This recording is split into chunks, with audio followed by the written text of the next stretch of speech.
नमस्कार मित्रांनो, तुमचं धन मराठीमध्ये स्वागत आहे. मी तुमचा होस्ट करण महाले. आज आपण स्कॅल्पिंगची अजून एक स्ट्रॅटेजी शिकणार आहोत.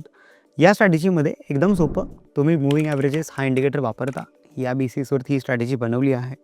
समजून घेऊया काय नियम आहेत याचे आणि चार्टवर एक एक्झाम्पलही घेऊया की कसं तुम्ही चार्टवरती याला बघू शकता. तुम्ही जर अजून आपल्या चॅनलला सबस्क्राईब केलं नसेल तर सबस्क्राईब करून घ्या. कमेंट करा, लाईक करा, शेअर करा. तुमच्या मित्रांपर्यंत हे सगळी इन्फॉर्मेशन जाऊ द्या. त्यांनाही कळू द्या की मराठीमध्ये इतकं चांगलं कॉन्टेंट आज अवेलेबल आहे आणि ट्रेडर्स आणि इन्व्हेस्टर्ससाठी एवढं काही आम्ही करत आहोत तुमच्यासाठी. तर चला पटापट नियम समजून घेऊया पहिले की या स्ट्रॅटेजीचे नियम काय आहेत. मूव्हिंग ॲव्हरेजेस आपण वापरतो आणि खूप जण मूव्हिंग ॲव्हरेजचा क्रॉसओव्हरही वापरतात. खूप वेगळे मूव्हिंग ॲव्हरेज क्रॉसओव्हर स्ट्रॅटेजी सगळ्यांनी आत्तापर्यंत ऐकल्याच आहेत. हीही तुम्हाला माहिती असेल, पण स्कॅल्पिंग करता आपण हिचा उपयोग करणार आहोत. तर यामध्ये आपण पहिले परत नेहमीसारखं कॅन्डलस्टिक चार्ट यूज करू, मूव्हिंग ॲव्हरेजेस यूज करू आणि त्या व्यतिरिक्त व्हीवॅप असू देऊया. आपल्यासोबत व्हीवॅप नेहमी ठेवूया सो दॅट ऑप्शनमध्ये प्रीमियम जेव्हा बघतो तेव्हा व्हीवॅपच्या असताना एक कॉन्फिडन्स वेगळा असेल तर तेही बघू. आता मूव्हिंग ॲव्हरेजेसवर येऊया. जो आपला दुसरा इंडिकेटर आहे जो आपण मेन याच्यात यूज करतो त्यात आपण दोन मूव्हिंग ॲव्हरेज वापरणार आहोत, एक EMA 5 आणि EMA 50. तर सगळ्यात पहिली कंडिशन आपली काय असेल? पहिली कंडिशन आपली नेहमी असणार आहे की आपण आता इंडेक्सवर जाऊया. यापूर्वी आपण जी स्कॅल्पिंगची स्ट्रॅटेजी बघितली त्यामध्ये आपण डायरेक्ट करत होतो ऑप्शनच्या चार्टवर. यावर आपण ऑप्शनच्या चार्टवर येणार आहोत स्कॅल्पिंगसाठी. पण पहिले आपण ट्रेंड ॲनालिसिस करणार आहोत. तर या स्कॅल्पिंग स्ट्रॅटेजीमध्ये एक इम्पॉर्टंट स्टेप ॲड करतो आहे, ती आहे ट्रेंड आयडेंटिफिकेशनची. म्हणजे आपण पहिले बाजाराचं ध्येय काय आहे, त्याला कुठे जायचं, वरती जायचं आहे की खाली जायचं आहे, स्ट्रेंथ किती आहे, यामध्ये कोण वरचढ आहे, बायर्स की सेलर, हे आपण ठरवणार आहोत एक EMA थ्रू. EMA कुठला? 50 EMA. 5 आणि 50 दोन वापरतो आहे, पण ट्रेंड आयडेंटिफिकेशनसाठी इम्पॉर्टंट आहे EMA 50. आपण EMA 50चा 1 आवर चार्ट लावू. 1 आवरनी बघू की निफ्टी EMA 50च्या वर आहे की खाली आहे. याने आपल्याला कळेल की निफ्टी बुलिश आहे की बेरिश आहे. इतकीच माहिती घ्यायची आहे. निफ्टी जर बुलिश असेल तर आपण कॉलचे चार्ट लावू ॲट द मनीचे, आणि निफ्टी जर बेरिश असेल तर आपण पुटचे चार्ट लावू ॲट द मनीचे. सोपं आहे नियम. मग आपण ऑप्शनच्या चार्टवर गेल्यावर 1 मिनिट टाईम फ्रेमवर जाऊया, कारण की आपण स्कॅल्पिंग करतो. 1 मिनिटवरती स्कॅल्पिंग करणं थोडंसं कठीण जाऊ शकतं जर तुम्ही फक्त 1 मिनिट वापरताय. पण आता इथे आपण ट्रेंड आयडेंटिफाय केल्यानंतर 1 मिनिटवर जातो आहे, म्हणून आपण 1 मिनिट टाईम फ्रेम बघू.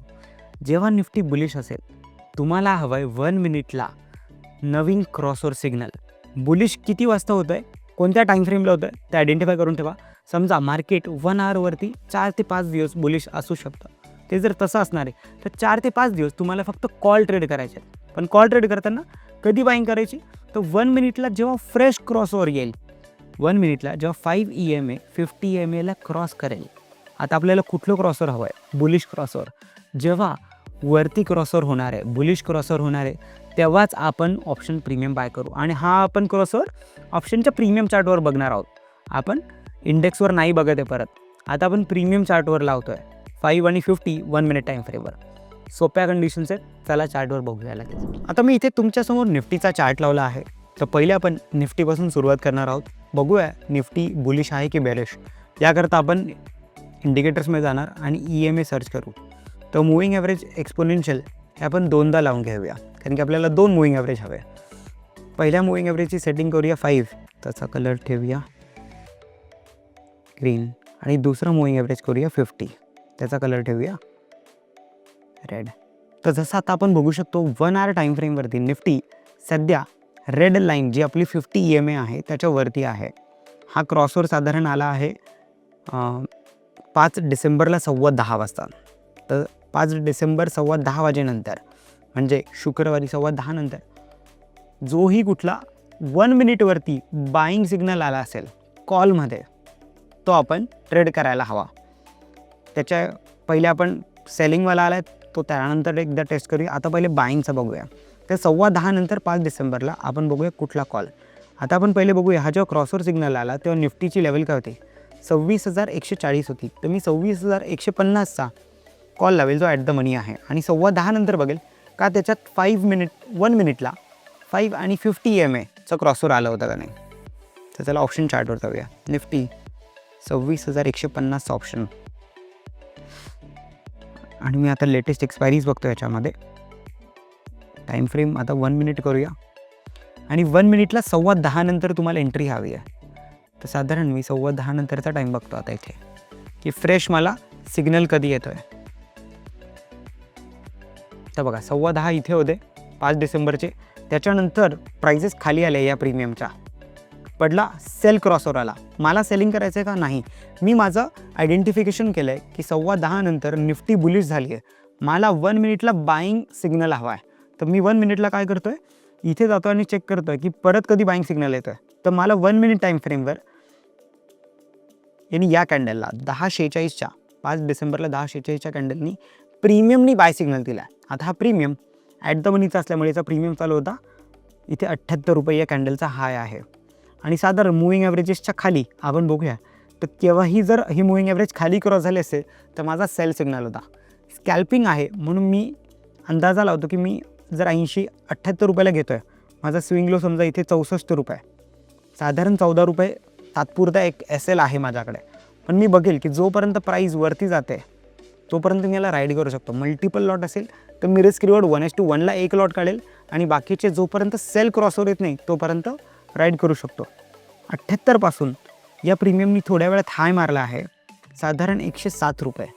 तर आपल्याला जवळजवळ 30 रुपयाच्यात मिळाले 14 रुपयाच्या स्टॉप लॉसनी. मध्ये रिस्क रिवॉर्ड 1:1 तर भेटलाच आहे. सेल क्रॉसवर जर तुम्ही बघाल तर इथे खाली आला आहे, तो 90 किंवा 89च्या आसपास सेलिंग क्रॉसवर आला आहे. सेलिंग क्रॉसवर आला तिथे तुम्ही ट्रेलिंग SLनी एक्झिट केला असेल तर तेही ठीक आहे. आता आपण फक्त प्रीमियमचा चार्ट बघतोय.